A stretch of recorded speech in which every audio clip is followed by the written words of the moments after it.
बिस्मिल्लाहिर्रहमानिर्रहीम। अल्हम्दुलिल्लाहि रब्बिल आलमीन वस्सलातु वस्सलामु अला सय्यिदिल अंबियाइ वल मुरसलीन व अला आलिहि व अस्हाबिहि अजमईन। अम्मा बाद। जी बिस्मिल्लाहिर्रहमानिर्रहीम।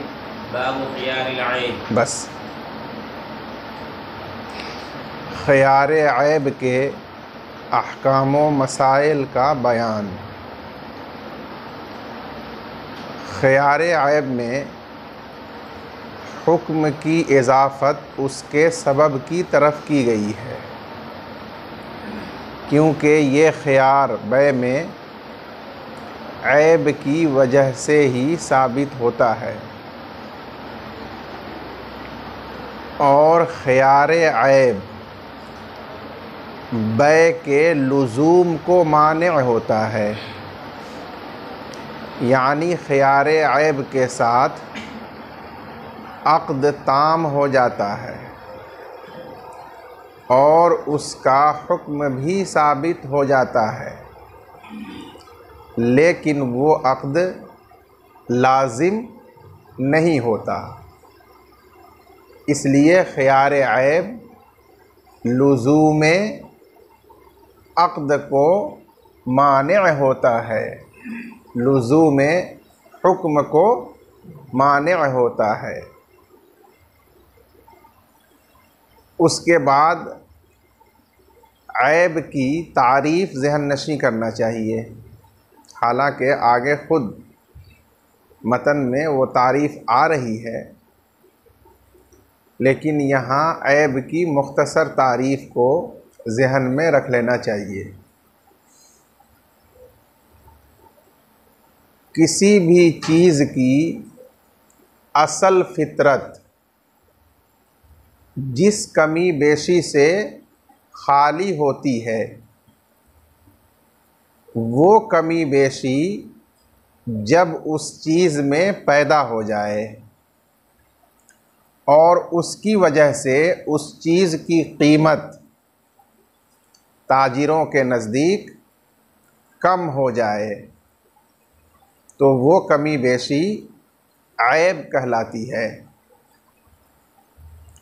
इस तारीफ़ से मालूम हुआ कि ऐब कभी कमी की सूरत में ज़ाहिर होता है और कभी खिलाफ़े फ़ितरत बेशी की सूरत में भी ऐब ज़ाहिर होता है। जैसे किसी के हाथ पाँव में 5 उंगलियों के बजाय 6-7 उंगलियां हो, तो ये ऐब है। जैसे कि 4 उंगलियां हो, तो ये भी ऐब है। इसी तरह से किसी के चेहरे या बदन में कोई गिल्टी उभरी हुई हो, तो वो ज़्यादती है, बेशी है, लेकिन वो ऐब है। जैसा कि कोई उज़्व मौजूद ना हो, कान, नाक, तो ये कमी ऐब है। अलगरज़ ऐब के लिए 2 रुकनों का मुतहक्क़क़ होना ज़रूरी है। नंबर 1, वो खिलाफ़े फ़ितरत हो, शय की असले फ़ितरत के ख़िलाफ़ हो, और नंबर 2, उसकी वजह से ताजिरों के उर्फ़ में चीज़ की कीमत कम होती हो, घटती हो, चाहे वो कमी की सूरत में हो या ज़्यादती की सूरत में हो। बहरहाल वो ऐब कहलाता है। उसके बाद ये जानना चाहिए कि कभी तो ऐब बेऐन ही ऐबदार में बाक़ी रह जाता है। पैदा होने के बाद वो ऐब बेऐन ही ऐबदार में बाक़ी रहता है, ख़त्म नहीं होता। जैसे अंधा होना, बहरा गूंगा होना, ये बेआइन ही ऐब उस ऐबदार में बाकी रहने वाला है। और कभी ऐब पैदा होने के बाद खुद ख़त्म हो जाता है, लेकिन उसका बुरा असर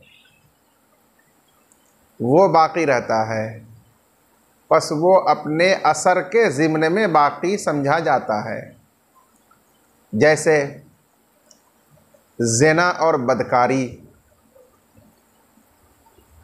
ये इंसान में मादी में ऐब है, लेकिन ये फ़ेल ज़ाहिर है कि पाए जाने के साथ ही ख़त्म हो जाता है, लेकिन उसका असर ये बाकी रहता है। तो बस ये अपने असर के ज़िम्न में मौजूद और बाकी रहता है। जबकि बाज़ उयूब ऐसे हैं जो मुकम्मल बाद में ख़त्म हो जाते हैं, न बेआइन ही बाकी रहते हैं, न उसका असर बाकी रहता है। जैसे भगोड़ा होना, चोर होना, बिस्तर पर सोते हुए पेशाब करना, ये सब उयूब बाद में ख़त्म हो जाते हैं। बहरहाल ऐब चाहे बेआइन ही ऐबदार में बाकी रहे या अपने असर के ज़िम्न में बाकी रहे या वो आइंदा बाकी न रहे, हर सूरत में ऐब बाए के पास मौजूद हो और वो मुश्तरी कब्ज़ा करने के बाद देखे, कब्ज़ा करने के बाद जाने, तो वो ऐब सबब बनता है मुश्तरी के लिए ख़ियार ऐब के हासिल होने का। इसीलिए ख़ियार की इजाफ़त सबब की तरफ करते हुए ख़ियारुल ऐब कहा गया। जी।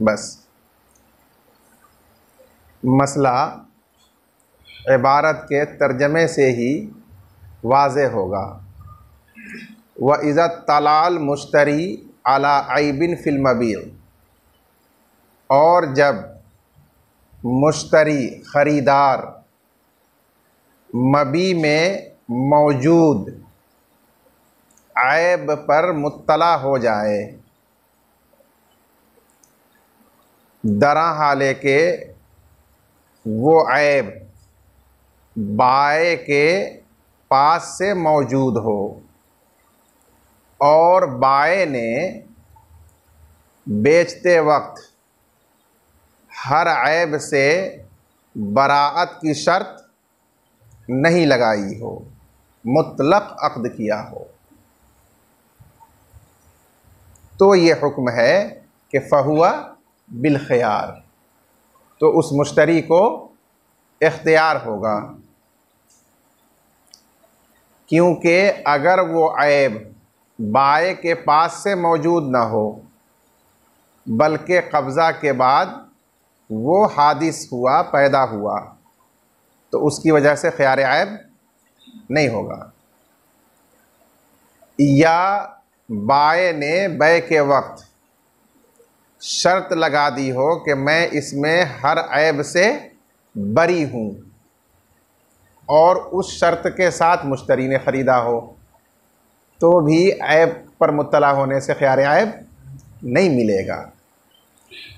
इंशा अख़ज़हु बेजमीई समनी व इंशा रद्दहु, अगर वो चाहे तो उस मबी को पूरे समन के एवज़ में ले ले चश्म पोशी करते हुए, व इंशा रद्दहु, और अगर वो चाहे तो उस मबी को बाए की तरफ वापस कर दे और उसका समन अदा कर दिया हो तो वो उसूल कर ले।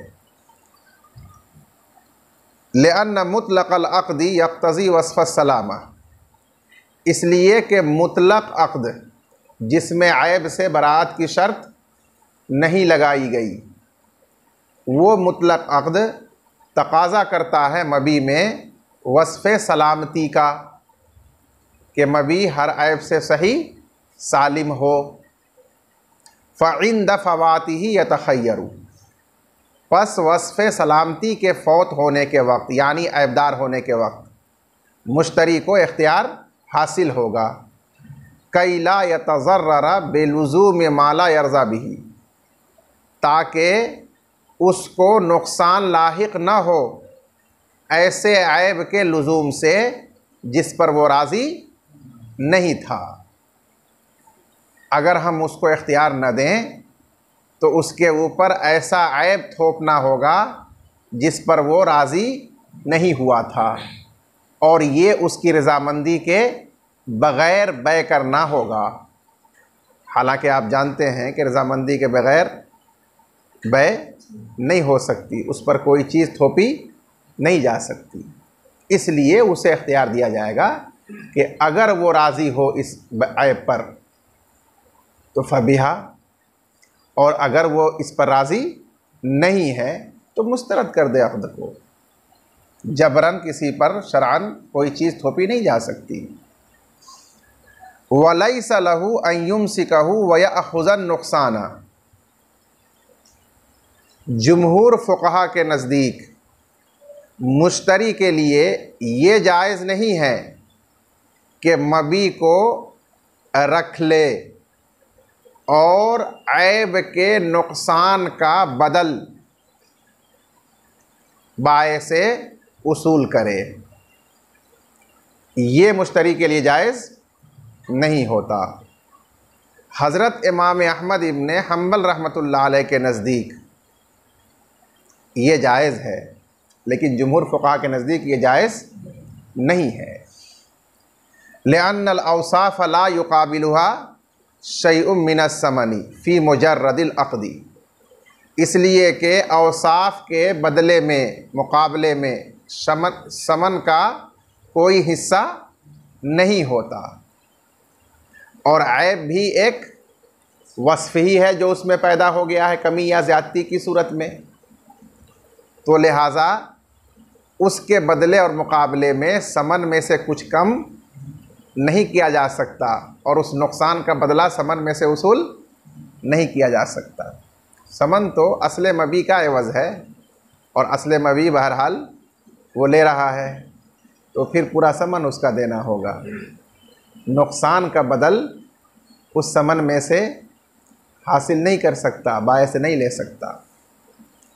फ़ी मुजर्रदिल अक़द, मुजर्रद अक़द में यानी ऐसे अक़द में जिसमें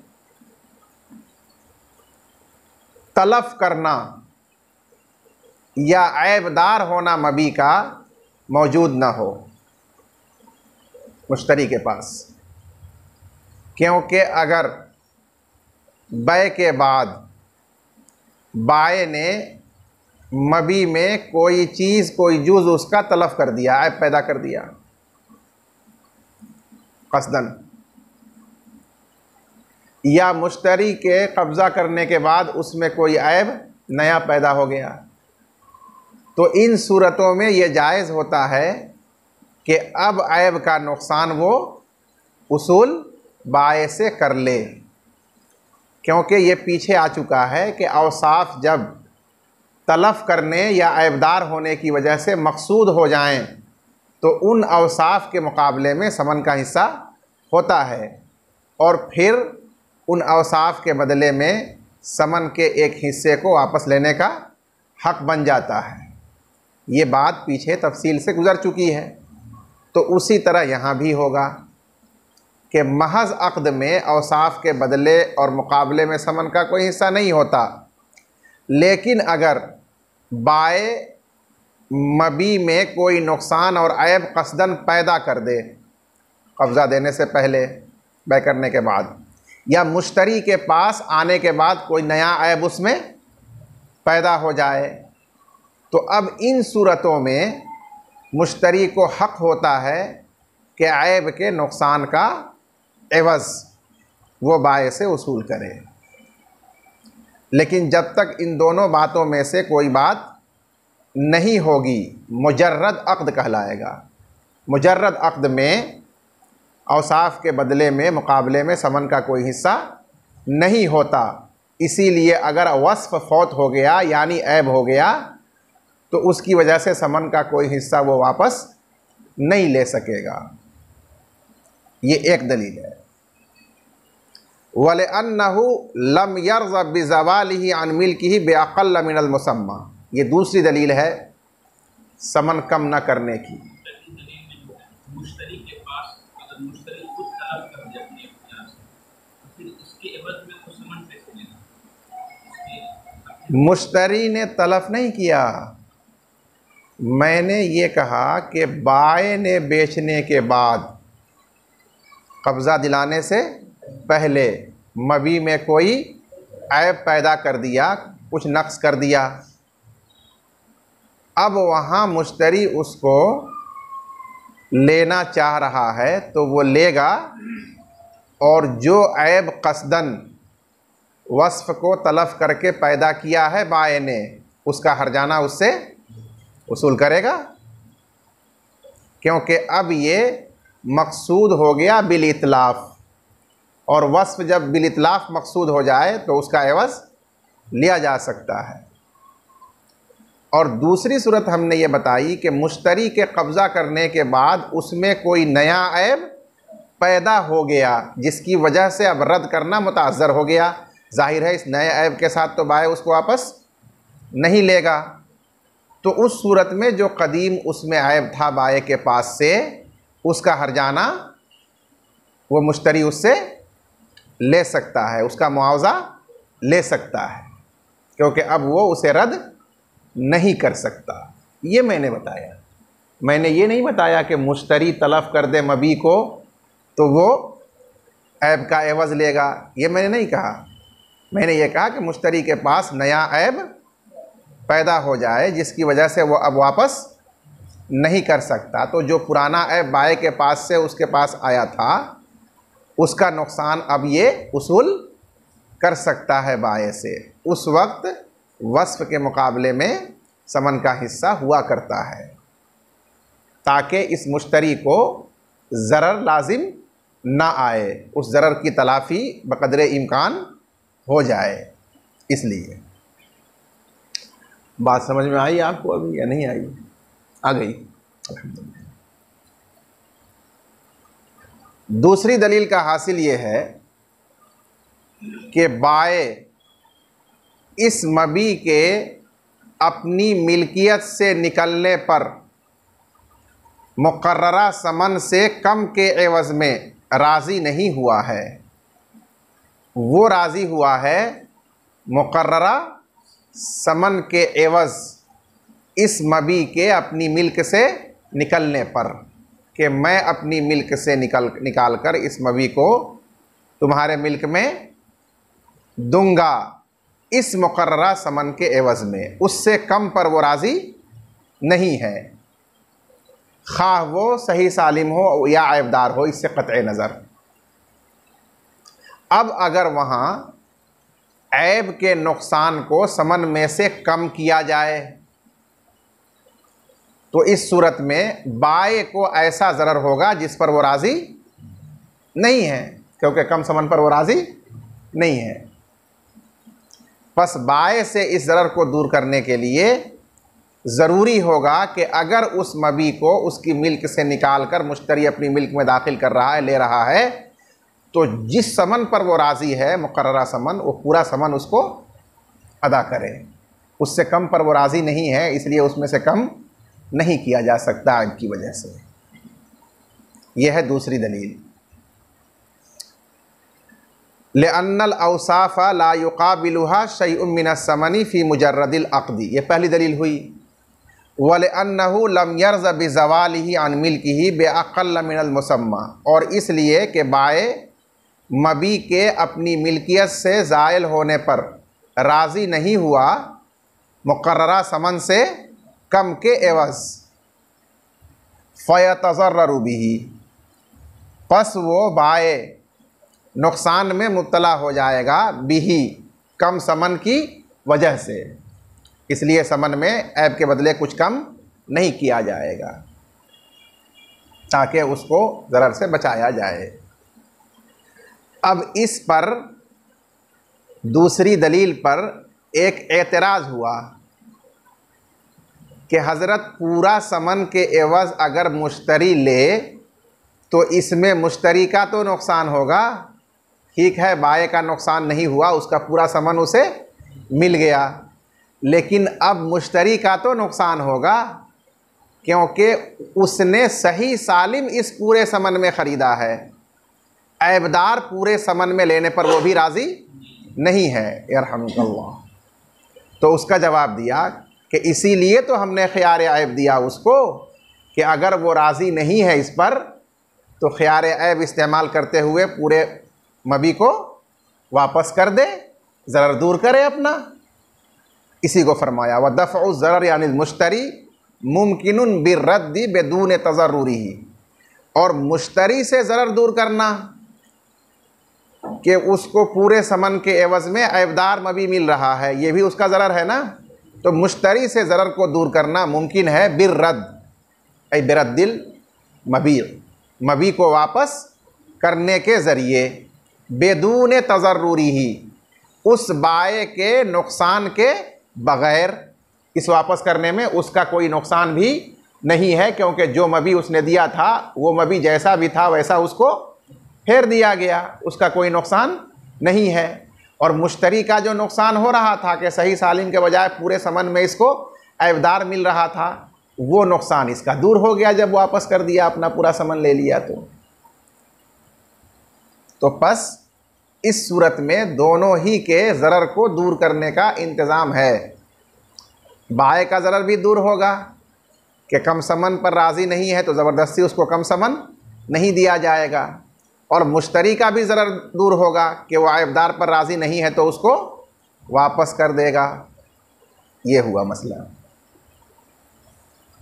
वल मुरादु बिही आइबुन कान इंदल बाए, मतन में अला आइबिन जो आया हुआ है तो उससे मुराद वो ऐब है जो बाए के पास मौजूद था, ज़ाहिर है उसी की वजह से ख़ियार ऐब मुश्तरी को मिलेगा।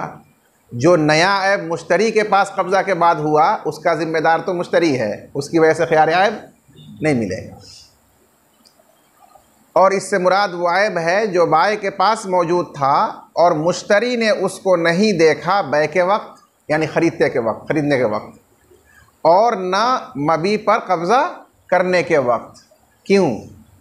इसलिए कि अगर उसने देख लिया बै के वक्त या कब्ज़ा करने के वक्त, उसके बावजूद भी उस पर कब्ज़ा किया, तो ये दलालतन बै के ऊपर राज़ी हो जाना होगा।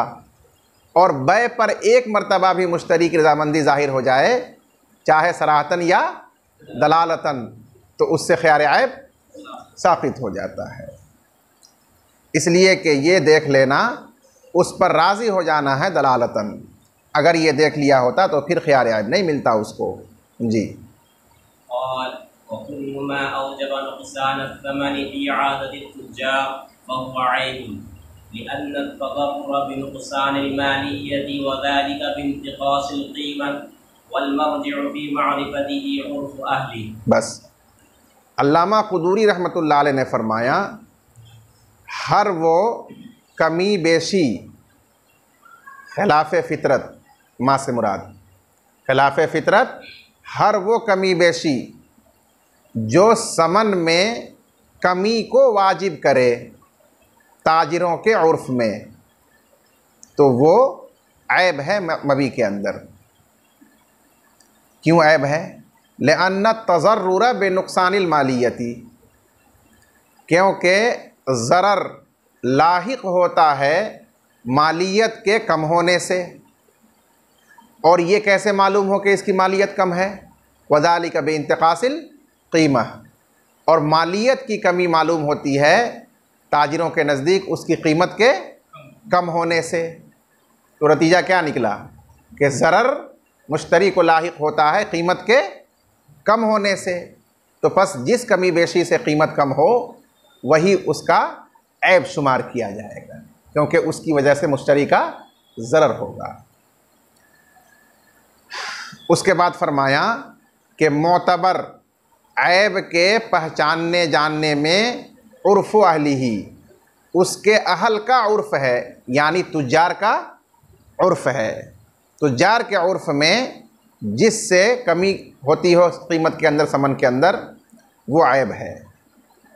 गैर तुज्जार का उर्फ़ इसमें मोतबर नहीं होता है। जी।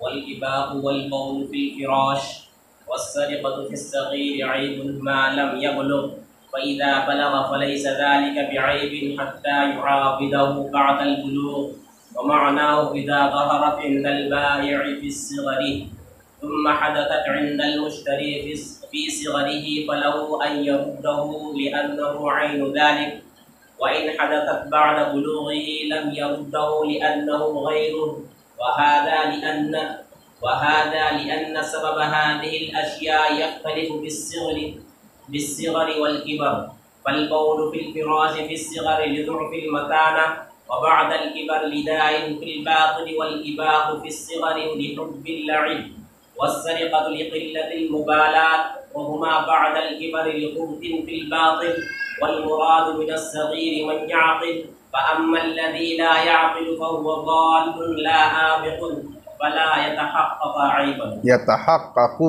मुज़ारे में। यतहक़्क़क़ु ऐबन। माशाअल्लाह, बहुत अच्छा। अब यहाँ से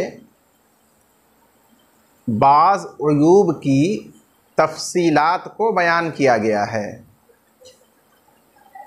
चुनांचे मुसन्निफ़ ने 3 उयूब का ज़िक्र फरमाया। नंबर 1, ग़ुलाम या बादी का मौला के पास से फ़रार हो जाना, भाग जाना। नंबर 2, सोते हुए बिछौना पर पेशाब करना। नंबर 3, मौला या किसी के माल को चुराना, चोरी करना। इन 3 उयूब के बारे में मसला बयान किया अल्लामा क़ुदूरी रहमतुल्लाह अलैह ने। वो मसला ये बयान किया कि समझदार बच्चा जो तन्हा अपनी ज़रूरियात पूरी कर लेता है, चाहे वो ग़ुलाम हो या बांदी हो, बाए के पास रहते हुए भागा था या नींद में बिछौना पर पेशाब करता था या वो चोरी का मुर्तकिब हुआ था, तो ये उसके अंदर ऐब था जो बाए के पास मौजूद था, पाया गया था। उसको, उस ऐबदार को, बच्चे को या बच्ची को किसी शख्स ने ख़रीद लिया और बाए ने उसे ये ऐब बताया नहीं, वो नहीं जाना, कब्ज़ा कर लिया। मुश्तरी के कब्ज़े में जाने के बाद अभी वो बच्चा ही है, बालिग़ नहीं हुआ है, और दोबारा उससे वही हरकतें सादिर हुई, उसके पास से भागा, बिछौना पर सोते हुए पेशाब किया या चोरी की। अब मुश्तरी ने तहकीकात की तो पता चला कि बाए के पास भी ये हरकतें इसने की थीं। तो बचपन में बाए के पास की थीं ये हरकतें, और फिर बचपन ही में मुश्तरी के पास भी उसने दोहरा दिया, तो सबब इन हरकतों का एक ही है। भागने का सबब खेल कूद की दिलचस्पी बचपन में, इसलिए वहाँ भी भागा, इसीलिए यहाँ से भी भागा, सबब एक है। बिस्तर पर पेशाब करने का सबब मसाना की कमज़ोरी, बचपन में मसाना कमज़ोर होता है बच्चे का, फिर रफ्ता रफ्ता वो पुख्ता होता है। यही सबब उसके पास भी, यही सबब इसके पास भी, क्योंकि अभी बच्चा ही है। चोरी का सबब लापरवाही, उसके अंजाम से गफलत, इसी वजह से चुराया उसके पास भी, और बच्चा ही है तो वही वजह है जिसकी वजह से यहाँ भी फिर चुराया। और ये उसूल आप जानते हैं कि सबब का एक होना उस पर मुरत्तब होने वाले मुसब्बब और नतीजा के एक होने पर दलालत करता है।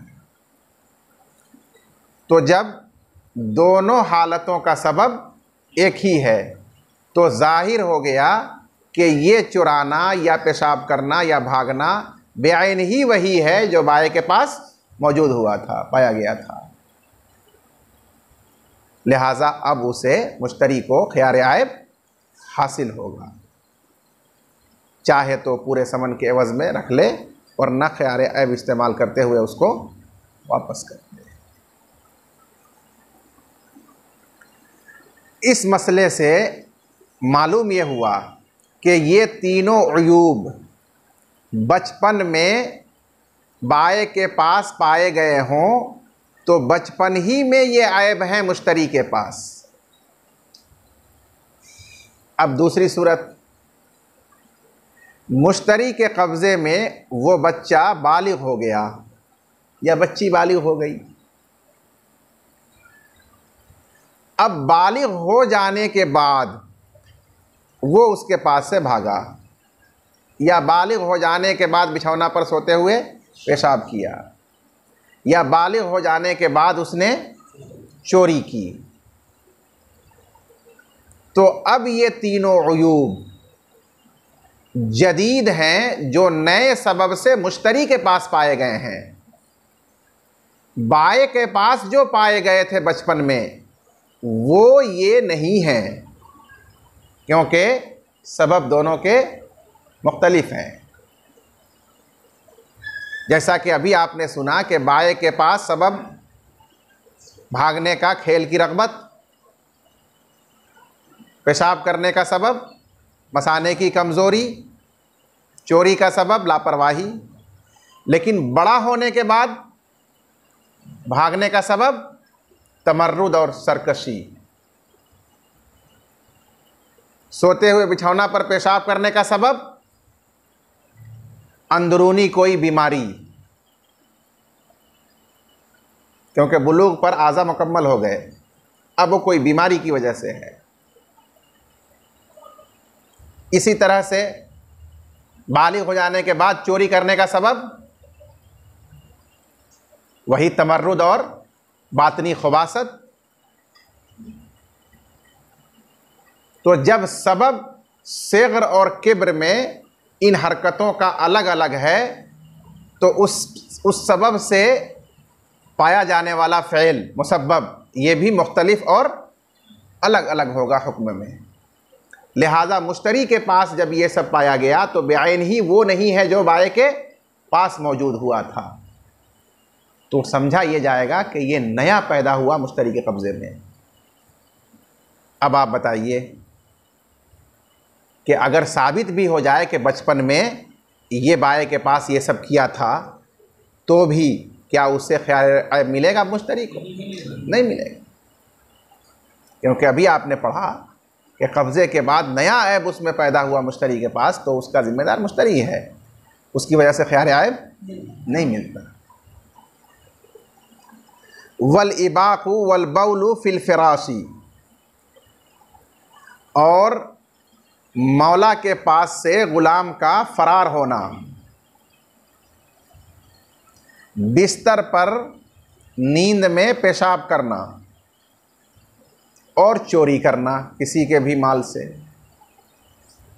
फिस सगीरी ऐबुन, नाबालिग बच्चे में या बच्ची में ऐब है, मालम यबलुग, जब तक वो बालिग ना हो जाए।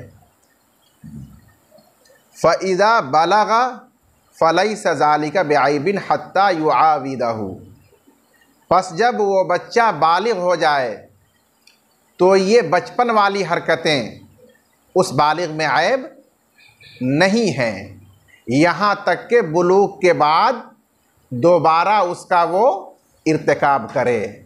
हत्ता युआविदहु, यहाँ तक कि दोबारा उसका इर्तिकाब करे बालिग होने के बाद। तो अब ये नया ऐब उसमें बुलूग के बाद पैदाशुदा समझा जाएगा। इसकी सूरत की वजाहत कर रहे हैं साहिब हिदाया। व मानाहु, और इस इबारत का मतलब ये है कि जब ये चीज़ें, ये उयूब बाए के पास ज़ाहिर हों, फ़ी सिग़रिही, उस मबी ग़ुलाम के बचपन में, उसके बाद उसने बेच दिया, किसी ने ख़रीद लिया उसको।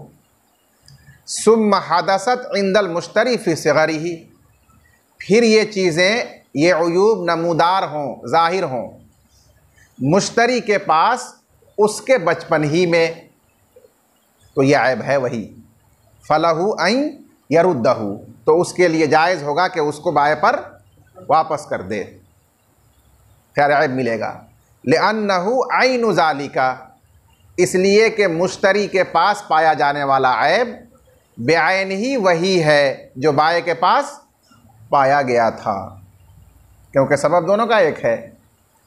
व इन हदसत बाद बुलूगिही, और अगर ये उयूब मुश्तरी के कब्ज़े में उसके बालिग होने के बाद पैदा हुए, ज़ाहिर हुए, लम यरुद्दहु, तो उसको बाय पर वापस नहीं कर सकता, अब ख्यार ऐब उसको नहीं मिलेगा। लिअन्नहु गैरुहु, इसलिए कि मुश्तरी के पास पाया जाने वाला यह ऐब बुलूग के बाद उसका गैर है। किसका? जो बाय के पास था उसका ये गैर है, उससे ये मुख्तलिफ है। तो नया ऐब मुश्तरी के पास हुआ तो उसकी वजह से ख्यार ऐब नहीं होगा। वहाज़ा, अब इसकी दलील और वजह बयान करते हैं। वहाज़ा लिअन्न सबब हाज़िहिल अशियाई यख्तलिफ़ु बिस्सिग़्रि वल किब्री, और ये फ़र्क इसलिए है कि इन उयूब का सबब, अशिया से मुराद उयूब मज़कूरा, इन चीज़ों का यानी इन मज़कूरा उयूब का सबब मुख्तलिफ होता है बचपन में और बड़े होने पर। फ़ा तफ़सीलिया, चुनांचे बिस्तर पर पेशाब करना बचपन में मसाना की कमज़ोरी की वजह से है, ये सबब है उसका, और बड़ा होने के बाद करना अंदरूनी बीमारी की वजह से है, मसाना तो पुख्ता हो चुका है। वल इबाक़ु फ़ी सिग़री लिहुब्बिल लईबी, और मौला के पास से फ़रार होना बचपन में खेल की महब्बत और रग़बत की वजह से है। वस्सरिक़तु लिक़िल्लतिल मुबालात, और बचपन में चोरी करना लापरवाही की वजह से है, बेफ़िक्री की वजह से है। वहुमा बादल किबरी लिख़ुब्सिन बिलबातिन, और ये दोनों हरकतें बड़ा हो जाने के बाद अंदरूनी खबासत की वजह से है, यानी तमर्रुद और सरकशी की वजह से। उसके बाद मुसन्निफ़ फरमाते हैं कि मतन में अल्लामा क़ुदूरी ने जो सग़ीर फरमाया तो वहाँ सगीर से समझदार बच्चा मुराद है, जिसकी हमने तारीफ़ की कि वो अपनी ज़रूरियात खुद पूरी कर सकता हो।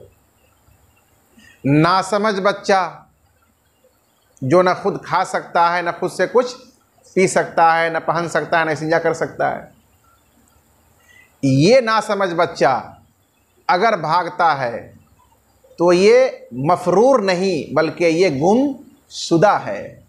जैसे कोई सामान गुम हो जाए, बिछौना पर पेशाब करता है तो बच्चा तो करता ही है नासमझ, तो लिहाजा नासमझ बच्चे में ये ऐब शुमार नहीं किया जाएगा, क्योंकि ये उसकी फितरत के ख़िलाफ़ नई बात नहीं है, बच्चे की फितरत होती है ये। हाँ, समझदार बच्चा हो गया हो तो उसमें ये चीज़ें नहीं होनी चाहिए फितरत के मुताबिक। अगर अब भी हो रही है तो ये चीज़ें अब खिलाफ फितरत है, इसलिए अब इसको कहा जाएगा कि ये ऐब है। वल मुरादु मिन अस्सगीरी मन याक़िलु, और बच्चे से मतन में मुराद अक्लमंद समझदार बच्चा है जो अपनी ज़रूरियात पूरी कर सके। फ़अम्मल लज़ी ला याक़िलु, रहा वो बच्चा जो समझता नहीं है, नासमझ नाबोध बच्चा है, फ़हुव ज़ाल्लुन, तो वो गुमशुदा है, लिहाजा उसमें मौला के पास से निकल जाना ये इबाक और ऐब नहीं होगा। फ़ला यतहक़्क़ु ऐबन, पस मौला के पास से निकल जाना ऐब के तौर पर मुतहक़्क़ नहीं होगा। ऐसे ही बिछौना पर पेशाब करना भी, चोरी को तो वो जानता ही नहीं है, वो लेना समझा जाएगा, खेलने के लिए उठा लेना समझा जाएगा, ये तीनों चीज़ें ऐब नहीं होंगी। जी।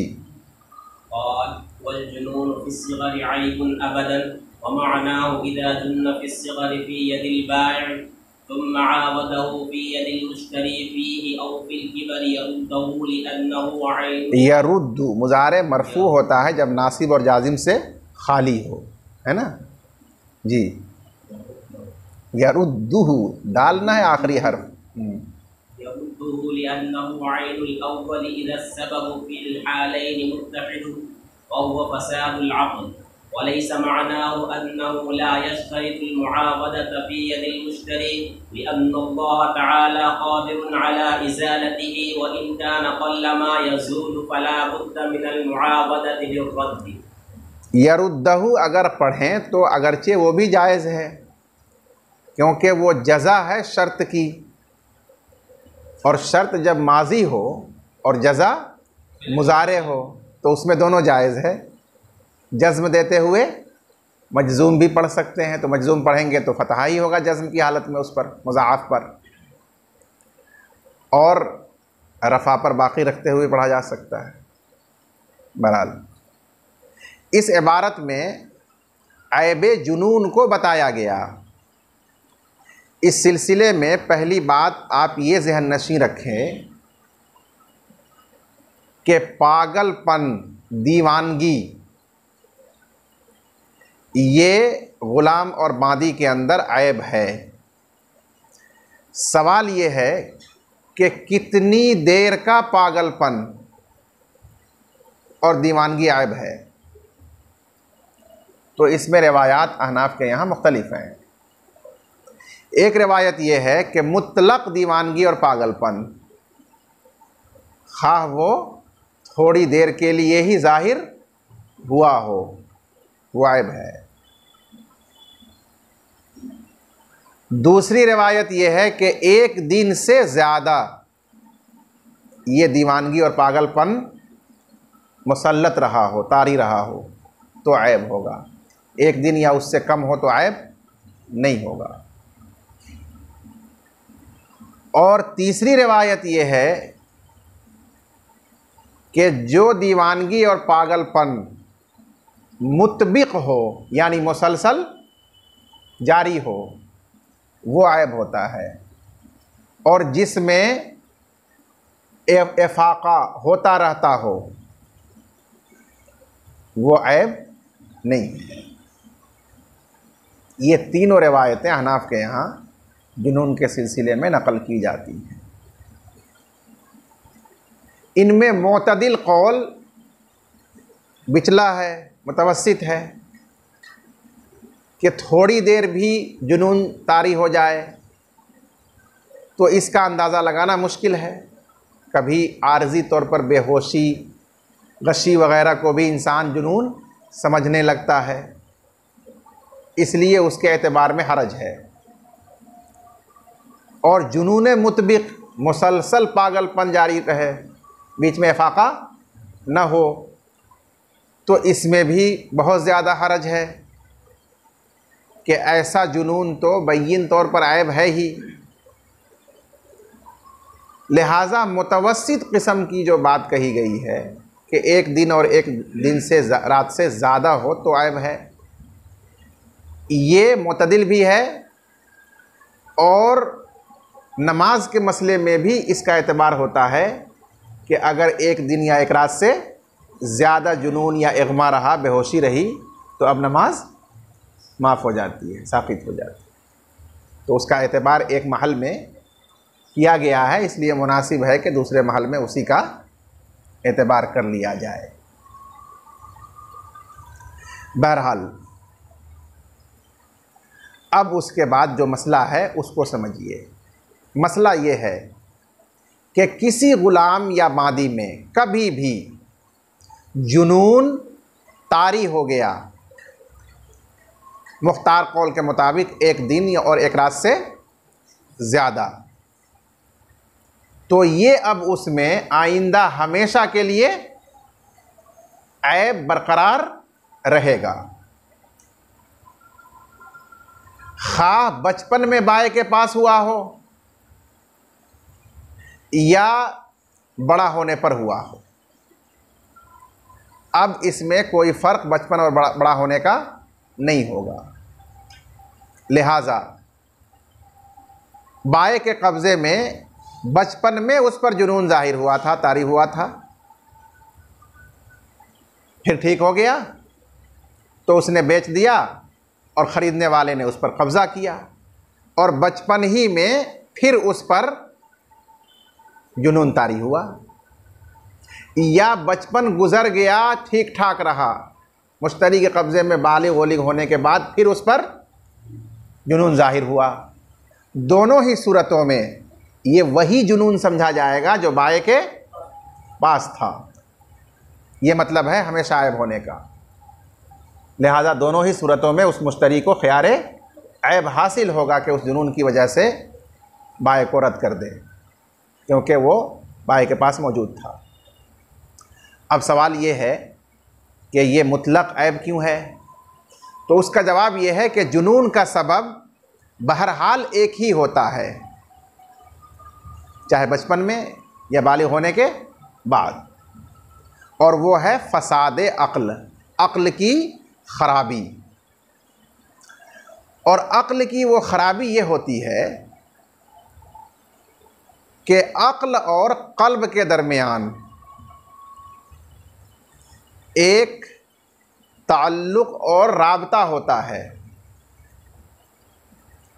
जिसकी वजह से अक्ल इदराक सही सही करती है। और जब वो राब्ता मुनक़ते हो जाए, जिसकी सूरत ये होती है कि ये दिमाग खुश्क होने लगे, तो क़ल्ब से उसका राब्ता मुनक़ते हो रहा है, कमज़ोर हो रहा। अब अक्ल अपना काम करना छोड़ती है। यह है अक्ल का फ़साद, अक्ल की ख़राबी। इसी की वजह से जुनून का मरज़ होता है। ये सबब बचपन में भी है और यही सबब बड़ा होने पर भी है। तो सबब इसका बचपन में और बड़ा होने पर एक ही है, इसलिए उस पर हासिल होने वाला नतीजा और मरज़ मुसब्बब वो भी हर हाल में एक ही रहेगा। तो बचपन में वो ज़ाहिर हो जाए मुश्तरी के पास या बड़ा होने के बाद वो ज़ाहिर हो जाए, हर हाल में समझा जाएगा कि ये वही है जो बाय के पास मौजूद था, क्योंकि सबब एक ही है। लिहाजा उसको ख़ियार ऐब हासिल होगा। जमहूर फ़ुक़हा का यही कौल है। बाज़ मशाइख़ ने इस मसले में ये फरमाया कि ये हमेशा ऐब है जुनून। इसका मतलब ये है कि मुश्तरी के कब्ज़े में जाने के बाद उस पर जुनून ज़ाहिर होने की कोई शर्त नहीं है। मुश्तरी को सिर्फ मालूम हो गया कि ये बाय के पास पागल हुआ था, तो वो ऐबदार करार दे दिया जाएगा और उसी की वजह से उसको ख़ियार ऐब हासिल हो जाएगा। ये मतलब मुराद लिया हमेशा ऐब होने का। उसके पास जुनून ज़ाहिर हो और मजनूनाना हरकतें वो करे, ये कोई ज़रूरी नहीं है। बाद मशाइख ने ये फरमाया, लेकिन बाद मशाइख का ये कौल सही नहीं है, इसलिए कि मुश्तरी को ख़ियार ऐब उसी वक्त मिलता है जब वो अपने पास ऐब को पाए, ऐब पर मुत्तला हो। जब उसके पास जुनून ज़ाहिर होगा, जुनून की हरकतें सामने आएंगी, तब वो मबी के अंदर ऐब पाया। अब उस सबब से, ऐब से उसको ख़ियार ऐब मिलेगा। और अगर उसके पास कोई जुनून उसकी तरफ से ज़ाहिर नहीं हुआ तो अल्लाह कादिर है जुनून को ख़त्म कर देने पर। जुनून कोई ऐसा ऐब नहीं है जो क़यामत तक हमेशा क्या रहेगा, उसमें बाकी ही रहेगा। अगरचे जुनून बहुत कम ज़ाइल होता है, ख़त्म होता है, लेकिन अल्लाह की कुदरत में ये बईद नहीं है, ख़त्म हो भी सकता है। और ये वाक़या भी है कि बाद लोगों का जुनून बिल्कुल या ख़त्म हो जाता है। इसलिए हम ये समझ सकते हैं कि बाय के पास जुनून था लेकिन मुश्तरी के पास वो ख़त्म हो गया, तो ये ऐबदार कहाँ पाया उसको, इसलिए ख़ियार ऐब नहीं मिलेगा। जब उसके पास भी जुनून ज़ाहिर हुआ, अब वो ऐब पाया और तहक़ीक़ पर मालूम हुआ कि उसके पास भी मजनून हुआ था ये, तो वही है ये ऐब, चाहे वो बचपन में हुआ हो या बुलूग के बाद हुआ हो, बहर सूरत वही ऐब है, उसको ख़ियार ऐब मिलेगा और रद्द कर सकता है। तो ऐबुन अबदा का सही मतलब क्या हुआ कि ये बचपन में भी और बुलूग के बाद भी हर हाल में ऐब है, ये मतलब है। लिहाजा हर हाल में मुश्तरी को ख़ियार ऐब मिलेगा। ये मतलब नहीं है कि मुश्तरी के पास जुनून ज़ाहिर हुए बग़ैर सिर्फ़ इत्तला और जानकारी मिल जाए तो उसको ख़ियार ऐब मिल जाएगा, ये मतलब नहीं है, जैसा कि बाद मशाइख ने लिया। ठीक है ना? क्यों ये मतलब नहीं है? क्योंकि अल्लाह कादिर है उसके जुनून के ख़त्म कर देने पर। इसलिए हो सकता है कि वो जुनून उसका बाय के पास ज़ाहिर हुआ था, ख़त्म भी हो गया था, लिहाजा वो ऐब मौजूद मुश्तरी के पास नहीं है। जब ऐब ही नहीं है तो सबब नहीं पाया गया, उसको ख़ियार ऐब नहीं मिल सकता।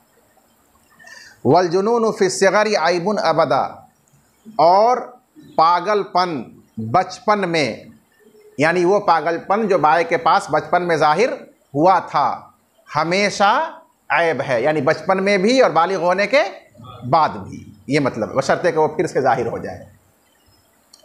वह माना हो, और इस इबारत का मतलब ये है कि जब ग़ुलाम या बांदी पागल हो जाए बचपन में बाय के कब्ज़े में, सुम्मा आवदहु फ़ी यदिल मुश्तरी, फिर ये दोबारा उस पर तारी हो। आवदा के दोनों माने आते हैं, दोबारा इर्तिकाब करना भी और दोबारा किसी चीज़ का तारी होना भी। पहले दोबारा इर्तिकाब करने के माना में आया, फ़ेल के साथ इस्तेमाल हुआ, और अब जुनून का इर्तिकाब तो नहीं किया जाएगा, ये क्या होगा, दोबारा खुद से तारी होगा। फिर वो उस पर दोबारा तारी हुआ मुश्तरी के कब्ज़े में, फ़ी ही बचपन ही में, औ फ़िल किबरी या बड़ा होने के बाद, यरुद्दहु तो वो उसको बाय की तरफ रद्द करेगा, यानी उसको ख़ियार ऐब हर हाल में मिलेगा। लिअन्नहु आइनुल अव्वल, इसलिए कि ये मुश्तरी के पास मौजूद जुनून बेआइन ही पहला जुनून है। इज़ सबब फ़िल हालैनि मुत्तहिदुन, क्योंकि सबब दोनों हालतों में, बाय के पास मौजूद हालत में और मुश्तरी के पास मौजूद हालत में, दोनों हालतों में सबब एक है, वह हुआ फ़सादुल अक़्ल, और वो सबब अक़्ल की ख़राबी है। वलैस मानाहु अन्नहु ला युश्तरतुल मुआवदतु फ़ी यदिल मुश्तरी, और इस इबारत का मतलब ये नहीं है कि दोबारा जुनून का तारी होना मुश्तरी के कब्ज़े में शर्त नहीं है, बल्कि सिर्फ जानकारी मिल जाए तो उसको वापस कर सकता है। ये मतलब अब ऐबुन अवदा का नहीं है, जैसा कि बाद मशाइख ने समझा है।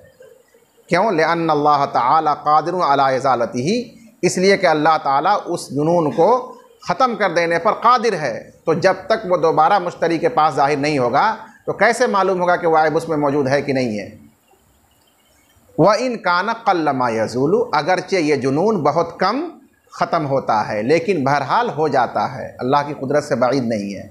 फ़ला बुद्द मिनल मुआवदति लिर्रद, लिहाजा उसका दोबारा तारी होना मुश्तरी के कब्ज़े में ज़रूरी है रद्द करने के लिए, तब वो ऐब ज़ाहिर होगा, ऐब साबित होगा और उसकी वजह से ख़ैर ऐब मिलेगा।